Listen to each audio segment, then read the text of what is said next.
Salam alaikum, Azul, muy buenas mi gente, en este nuevo vídeo de nuestra serie de vídeos histórico-culturales, ¿vale? Pues en el último vídeo pues estaba llegando al siglo XX, ¿no? Por fin, hemos hablado del siglo XIX, pues ante todo pues me gustaría rectificar una información que he dicho que el sociólogo y el antropólogo francés se llamaba Moleras, pero se llama Auguste Molieras, no es Morales. He dicho que se llamaba Morales, pero perdón, no es Morales, es Molieras. Así que si queréis conocer con detalle, con ojo de detalles las tribus bereberes y rifenias, pues busquen.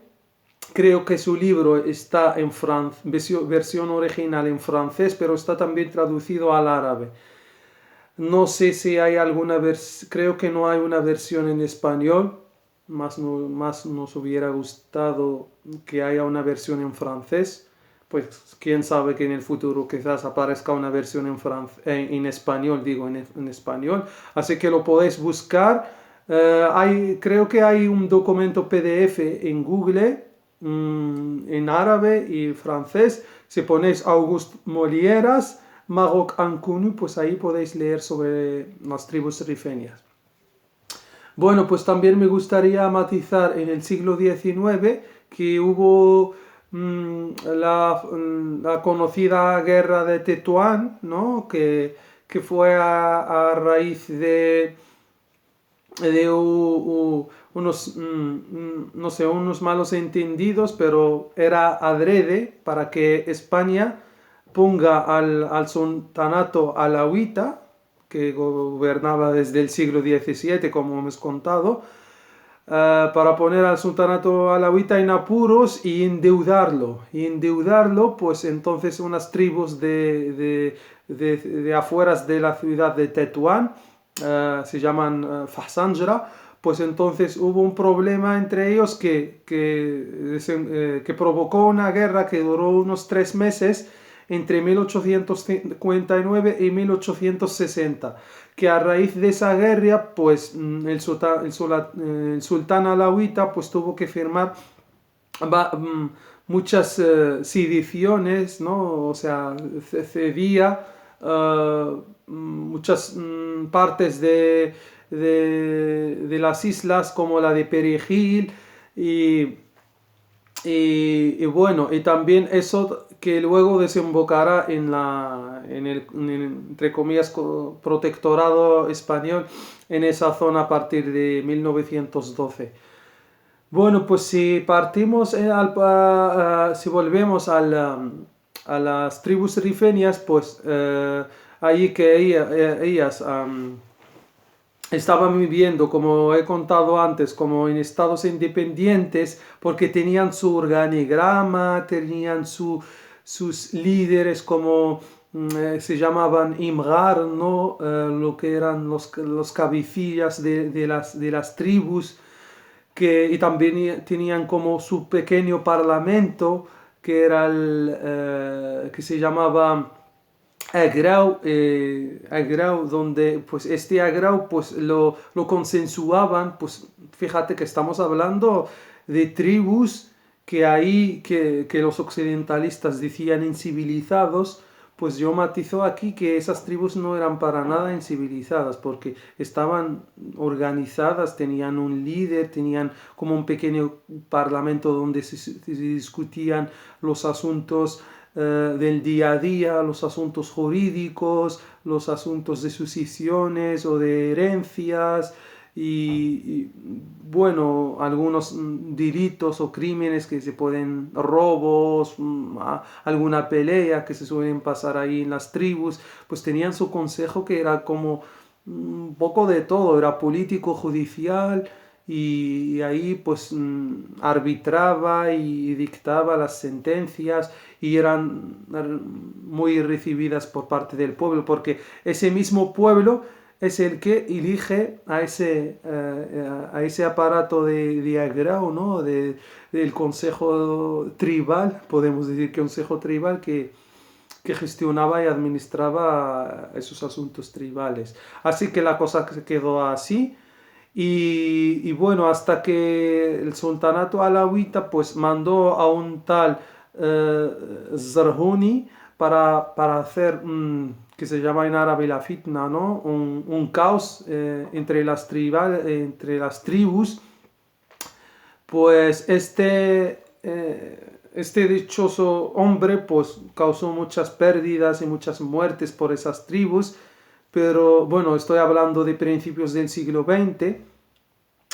Pues ahí, pues, pero al final este Zarhuni pues fue capturado y bueno, y matado por la tribu de Bokoya, ¿no? O de Aituairiegel, ahí cerca de Bukidal, ahí cerca de Ajdir, a unos 10 15 kilómetros de Alocemas.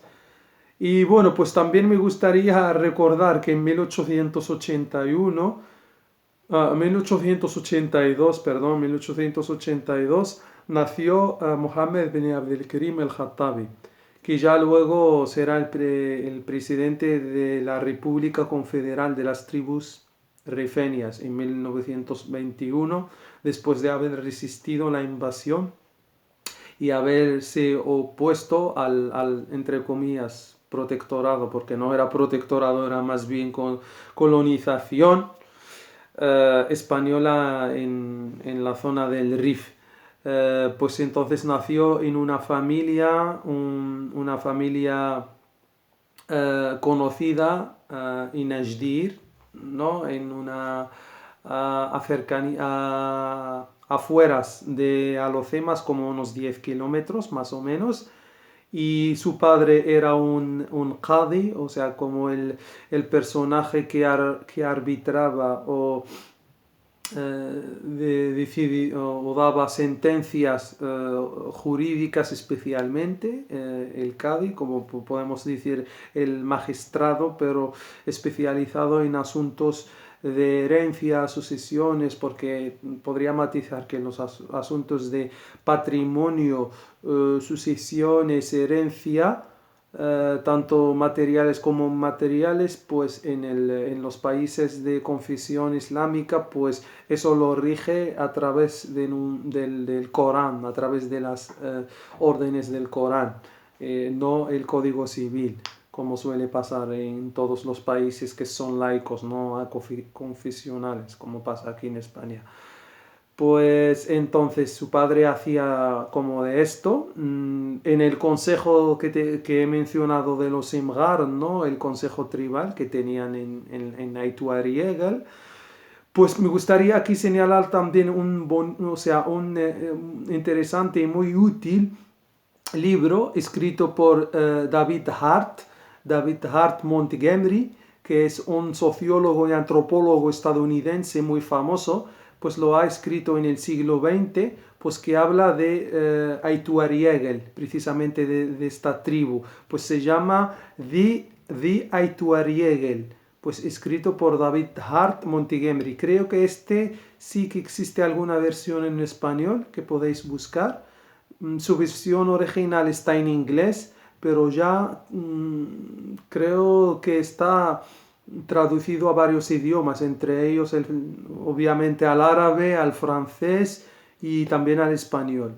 Vale, pues lo podéis consultar ahí, pues habla también de la época del siglo XX, de cómo eran cómo era precisamente la tribu de lo que va a ser el líder Mulay Muhammad, conocido entre los rifeños como Mohammed bin Abdelkrim el-Khattabi, que será el primer presidente de una república democrática en el África que estaba totalmente colonizado. Bueno, pues aquí lo dejo, pues en el siguiente vídeo pues estaremos con más detalles. Espero haberos gustado, pues no olvidéis más likes, más suscripciones, porfa, y cuidaos mucho y hasta el siguiente vídeo. Un fuerte abrazo, hasta luego.